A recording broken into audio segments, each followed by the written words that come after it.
자, 11번 당좌자산 기출문제를 한번 보도록 하겠습니다. 객관식 기출문제부터 볼게요. 자, 1번입니다. 다음 중 현금 및 현금성 자산 금액을 모두 합하면 얼마인가 이렇게 돼 있어요. 자, 여러분 우선은 선일자 수표는 현금성 자산이 될 수 없죠. 그죠? 선일자 수표는 현금이 될 수 없어요. 자, 그 다음에 또 여러분 타인한테 받은 당좌 수표는 당연히 현금 및 현금성 자산에 들어갑니다. 당좌예금도 현금이 현금성 자산에 들어가죠. 우리가 현금이 현금성 자산은 현금, 예금, 그리고 취득 당시부터 만기가 3개월 이내인 현금성 자산들 맞죠? 당좌예금도 당연히 현금이 현금성 자산에 들어가고요. 차용증서는 내가 이제 돈을 빌려주고 받은 증서잖아요. 그쵸? 이건 대여금이지 현금으로 될 수는 없는 거예요. 자, 그 다음에 취득 당시 만기가 2개월인 양도성 예금 증서. 이것도 3개월 내에 현금화 되는 거니까 현금성 자산에 해당이 되는 거죠. 그러면 현금이 현금성 자산에 해당하는 금액은 얼마예요, 여러분? 40만 원, 50만 원, 60만 원 하면 150만 원이겠네요. 그죠? 답은 4번이었고요. 자, 2번에. 자, 주가 세무의 2023년도 결산일 현재 어, 보유자산 잔액이다 이렇게 돼 있어요. 결산을 통해서 재무상태표에 현금이 형성 자산으로 표시될 금액은 이렇게 물어봤습니다. 자, 얼마가 되면 될까요, 여러분? 자, 현금 및 현금성 자산으로 표시될 금액은 자, 우선은 통화, 지폐나 동전과 같은 통화도 현금 현금성 자산에 들어가고요. 우편한 증서도 포함된다고 했었죠. 자, 매출채권이나 단기 매매증권은 현금이 현금성 자산에 들어갈 수 없죠. 자, 그리고 단기금융 상품인데 취득일로부터 만기가 3개월 이내니까 이것도 현금이 현금성 자산에 들어갈 수 있겠네요. 그쵸? 그러면 얼마가 되는 거죠? 계산기 눌러보시면 30만 3천 원, 그죠? 그리고 6천 원, 그리고 15만 원 하게 되면 45만 9천 원이 나오네요. 답은 여기 있네요. 1번이 답이 되겠네요. 자, 3번입니다. 다음 자료에 의하여 결산 시 재무상태표에 표시되는 현금 및 현금성 자산의 금액이 얼마인가 이렇게 돼 있어요. 자, 국세환급 통지서도 현금으로 취급하는 거죠. 우편한 증서 또 자기합수표. 자, 직원 가불금은 기업에서 직원한테 가불해주면 이건 대여금이지 이게 현금이 될 수는 없어요. 선일자 수표는 어음처럼 취급했다 기억나실까요? 그래서 이거는 포함될 수 없고요. 취득 당시 만기가 3개월 이내에 도래하는 정기적금은 당연히 현금성 자산에 해당이 되는 거죠. 그러면 얼마예요, 여러분? 20만 원, 만 원, 3만 원 하면 24만 원, 50만 원 하면 74만 원이네요. 그죠? 답이 3번이네요. 이해되시죠? 자, 4번입니다. 다음에 열거된 항목 중에 현금 및 현금성 자산에 속하는 개수. 자기합수표도 속하죠? 선일자 수표는 아니라고 그랬고, 우편한 증서, 또 보통 예금, 우표도 현금이 될 수 없다라고 했었죠? 그럼 답은 몇 개요? 3개다. 이렇게 3번이네요. 자, 4번의 답은 3번이고요. 자, 5번 문제 가볼게요. 자, 매출채권에 관한 설명 중 가장 잘못된 것은 매출채권은 일반적인 상거래에서 발생한 외상매출분 받으러움을 말한다. 맞죠? 매출채권과 관련된 대손충당금은 자, 이거 아직 배우진 않았는데 그럼 이 대손충당금이라는 거는 이제 이후 강의에서 이제 공부를 하게 되는데요. 이거는 이 채권을 회수할 수 없게 됐을 때 우리가 대손이라고 얘기를 하는데 대손이 확정되기 전에 결산할 때 못 받을 수도 있다라고 추정을 해서 우리가 대손을 추정한 금액을 대손 충당금이라고 해요. 근데 여러분 이거는 이제 뒤에 가서 배우는 거니까 지금을 이해할 수가 없어요. 그렇죠? 그래서 가볍게 한번 들어보시고요. 이 매출 채권과 관련해서 우리가 사전에 이 받을 채권 중에 회수가 안 될 수도 있겠다라고 사전적으로 우리가 추정을 한 금액을 말해요. 그래서 이것도 맞는 표현이다라고 보시면 되겠고요. 이건 뒤에 가서 배울 거니까 크게 신경 쓰실 필요 없습니다, 지금.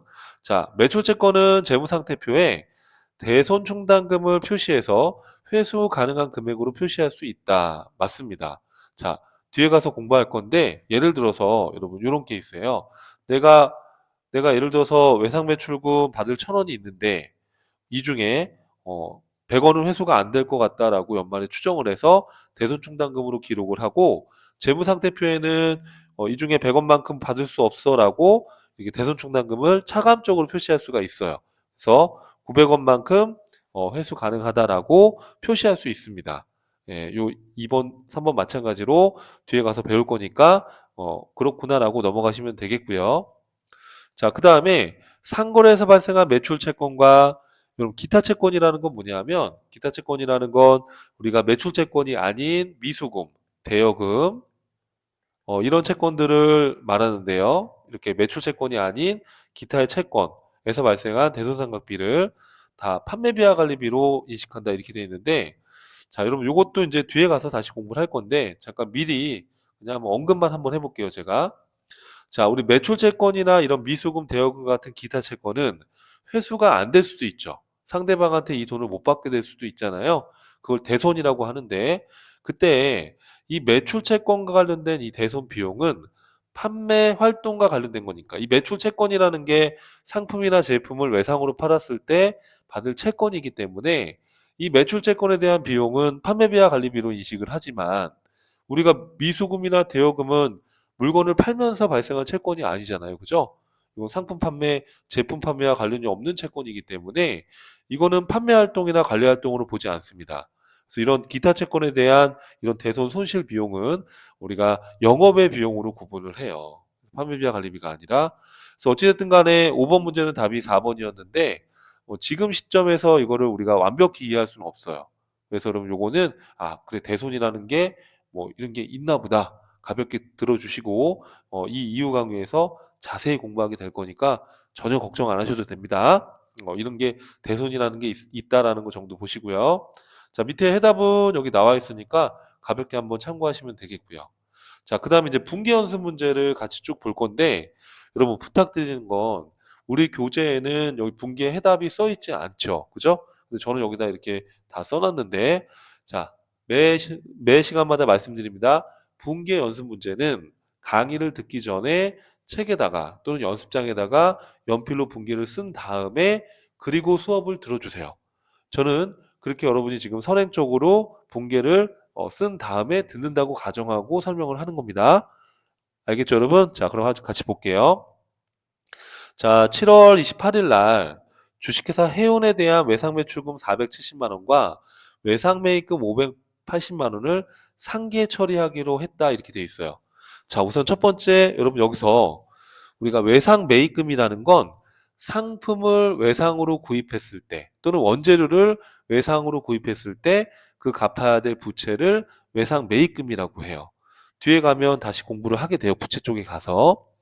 그래서 지금 대변에 외상매입금 갚아야 될 부채가 있고요. 그리고 우리가 받아내야 될 외상매출금 자산도 이렇게 있어요. 이렇게요.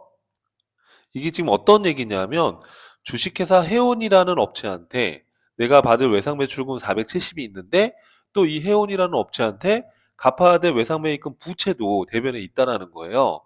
그래서 이 외상매입금 부채를 이 외상매출금과 상계 처리하기로 했다. 서로 퉁치기로 했다는 거예요. 쉽게 말하면. 그러면 우리가 갚아야 될 외상매입금을 외상매출금으로 퉁친 거니까 대변에 있던 외상매입금 부채가 차변으로 감소하는 거예요. 이렇게. 이해되세요? 그리고 차변에 우리가 받아내야 될 외상매출금 자산을 대변으로 이렇게 자산을 감소시켜 주는 거예요. 그럼 나머지 금액이 얼마죠? 110만 원은 당사, 우리 회사가 당자수표를 발행해서 지급했다. 당자수표 발행하면 대변에 뭐가 나가죠? 그렇죠. 당자예금 자산이 감소했다. 이렇게 기록해 주시는 거예요. 이해되시죠? 자, 2번으로 가볼게요. 12월 19일 제품 생산에 필요한 원재료를 매입하기 위해서 주식회사 우리공장과 계약을 체결하고 계약금 200만 원을 보통예금으로 지급했대요. 자, 여러분, 원재료를 받았어요? 계약금만 지급했어요? 계약금만 지급했습니다. 그럼 차변에 원재료가 증가된다라고 생각하시면 안 돼요. 원재료를 구입하기 전에 계약금만 200만 원 준 거잖아요. 그죠? 이때 우리가 쓰는 게 뭐였었죠? 그렇죠. 선급금이라는 자산이 증가했다라고 보는 거예요. 그리고 보통예금으로 지급했으니까 보통예금이라는 자산이 감소한 거예요. 이해되시죠? 이 선급금은 나중에 이제 원재료를 받으면 이 선급금이 대변으로 대체가 되겠죠. 자, 3번입니다. 8월 6일 날 주식회사 달리자의 외상매출금 1000만 원 중에 600만 원은 보통예금으로 입금받았고 나머지 400만 원은 자기합수표로 받았대요. 자, 차변에 있던 외상매출금을 회수한 거니까 외상매출금 자산은 대변으로 감소해야 돼요. 맞죠? 자, 600만 원 보통예금으로 입금받았어요. 그럼 600만 원이라는 보통예금 자산이 증가했고요. 600만 원이 증가했고요. 나머지 400만 원은 뭘로 받았대요?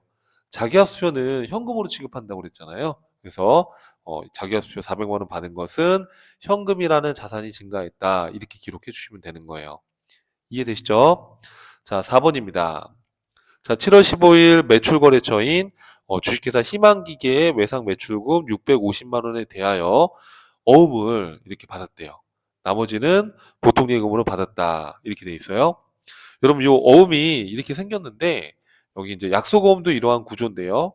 샘플로 이렇게 해놓은 건데 이 어음의 구조가 자, 여기 보시면은 금액을 여기다 적고 또 여기 지급기일 이거는 이제 만기일이에요. 만기일. 만기일이고 어음 발행한 날짜 그리고 어음 발행한 사람이 누군지 이렇게 자 지금 우리가 이 지금 4번에서는 우리 회사가 성모기계라는 거예요. 성모기계. 그러니까 이런 얘기예요. 지금 이 내용을 이런 증빙을 보고 이 내용 거래를 우리가 유추해 보면 이런 거죠. 자, 지금 여기서 내용을 좀 노란 색깔로 지우고 해볼게요. 지금 이런 거예요. 자, 우리가 성모기계인데 희망기계한테 외상매출금 받을 게 있어요. 그죠? 그래서 이 희망기계가 어음을 발행해서 우리 성모기계한테 이 어음을 준 거예요. 이해돼요, 여러분? 이렇게 증빙을 보고 이렇게 어떤 거래인지 이렇게 파악해 보는 것도 연습해 보시는 게 좋습니다. 자, 그러면 나머지 금액은 나머지 금액 650만 원 외상 매출금 우리 성모기계 입장이죠, 우리가. 받을 게 있는데 그중에 500만 원은 어음을 받았어요. 그죠? 그래서 이 희망기계가 발행해서 나한테 준 거죠. 그럼 나머지 금액은 얼마죠? 150만 원은 어떻게 했대요? 보통예금으로 받았다. 이렇게 돼 있어요. 그럼 우리 성모기계 입장에서 대변의 외상매출금 자산이 감소하고요. 자, 어음 받으면 우리 뭐라고 해요? 받으러옴이라는 자산으로 기록해 주고요. 나머지 150만 원은 뭘로 받았다? 그렇죠. 보통예금으로 받았다. 이렇게 해서 회계 처리가 되는 겁니다. 자, 그 다음에 5번입니다.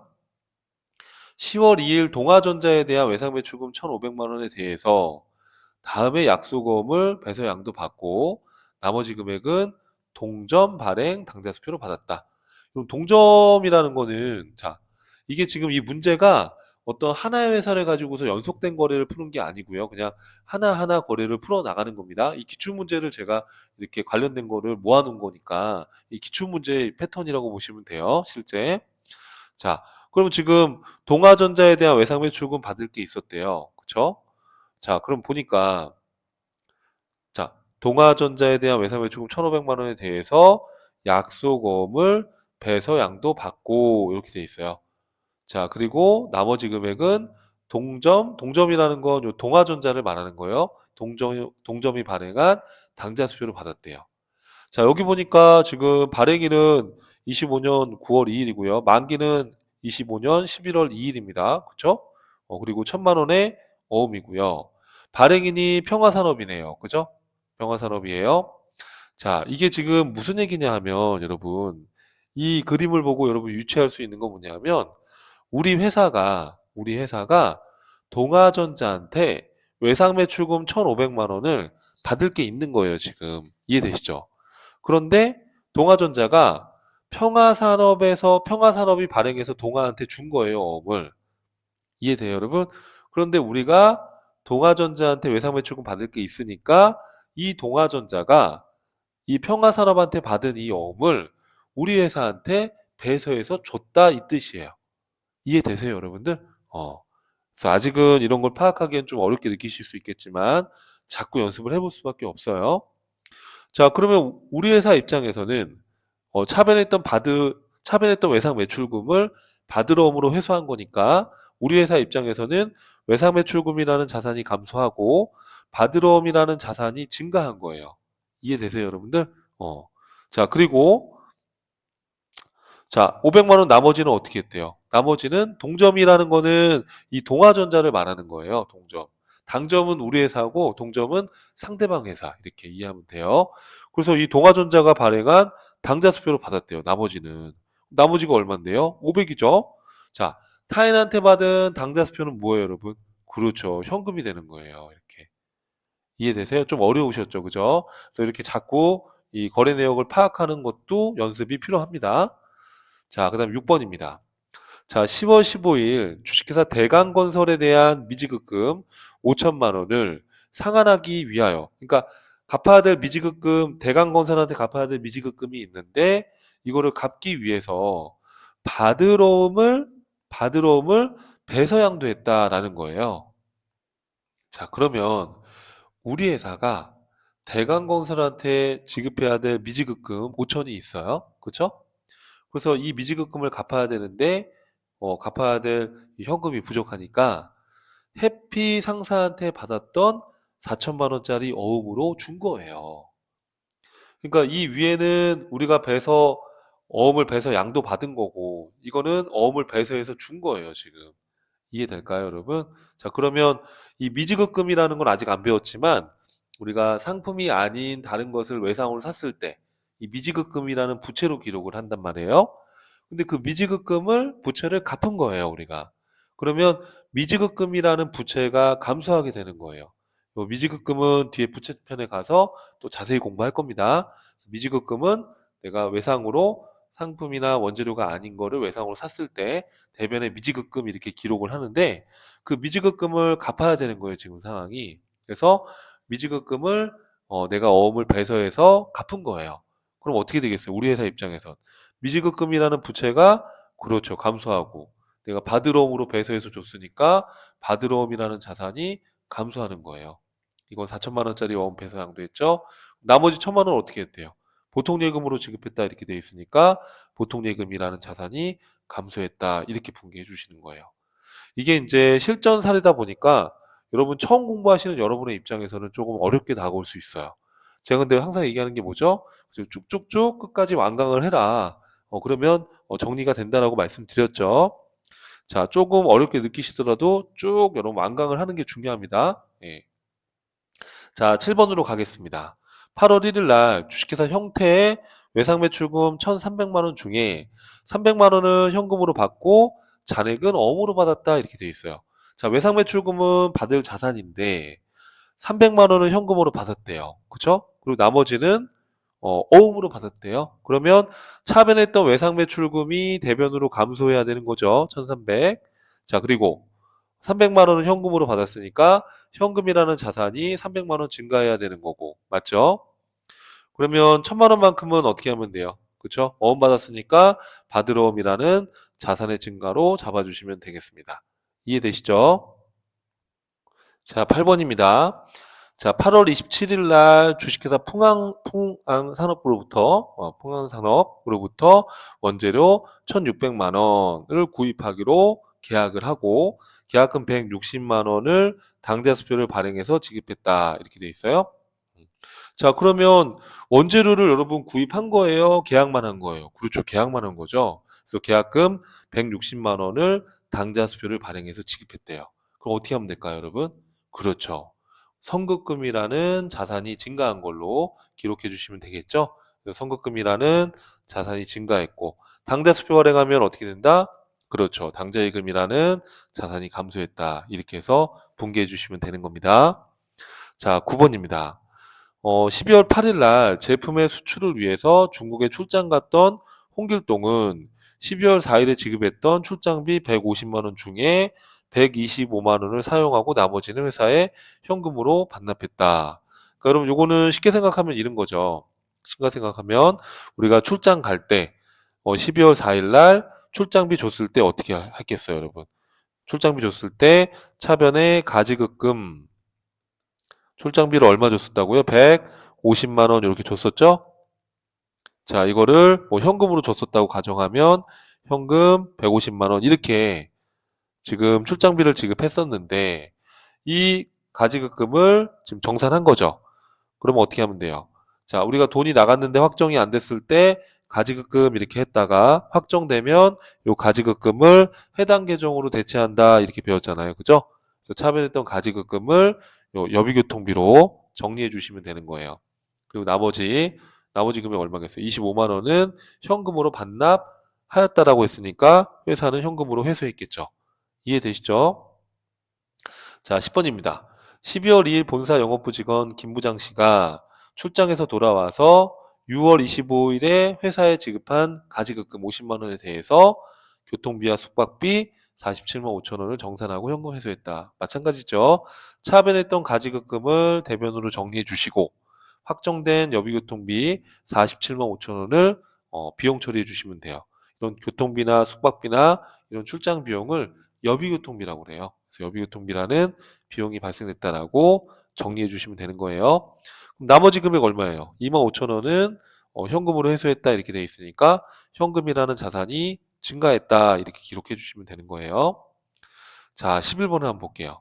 자, 10월 21일 보통예금 계좌에서 50만 원의 이자 수익이 발생하였으며 원천징수세액을 제외한 나머지 금액이 보통예금에 입금되었다. 원천징수세율은 15.4%로 가정하재요. 자, 원천징수한 세액은 자산으로 처리한다 이렇게 돼 있어요.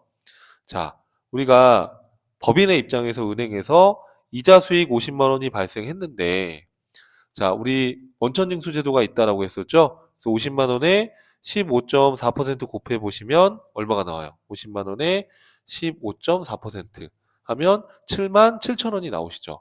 그 7만 7천 원은 법인이 은행에서 이자 받으면서 세금을 미리 낸 거예요. 이건 법인세를 미리 낸 거랑 같은 효과죠. 그죠? 왜냐하면 이자 수익이라는 건 법인의 소득을 구성할 거고, 그럼 나중에 이 이자 수익 50만 원에 대해서 법인세를 나중에 이제 1년치 세금 계산할 때 내게 될 건데, 이거를 미리 납부한 거예요. 법인세를. 법인의 입장에서는 요 세금 원천징수 당한 거, 이걸 뭐라고 한다고요? 불러주세요. 그렇죠. 선납세금이라는 자산으로 처리해 주시는 거예요. 이해되시죠? 나머지는 보통예금으로 입금받았다. 차변에 보통예금, 자산의 증가 이렇게 기록해 주시는 겁니다. 자, 그 다음 마지막 문제네요, 여러분.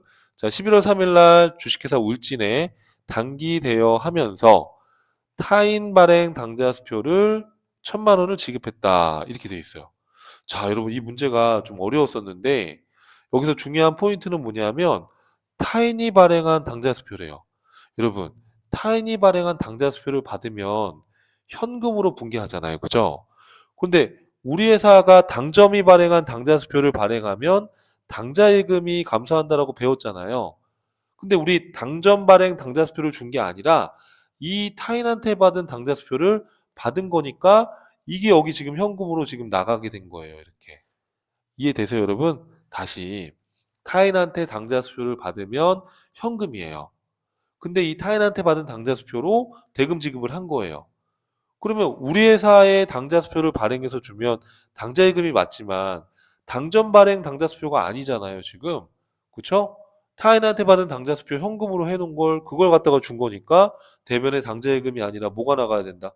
현금이 나가야 되는 거예요, 대변에. 이해되세요, 여러분들? 자, 그래서 타인 발행 당좌 수표 이 지급한 것은 대변에 당좌 예금이 아니라 현금 자산이 감소한다라는 거예요.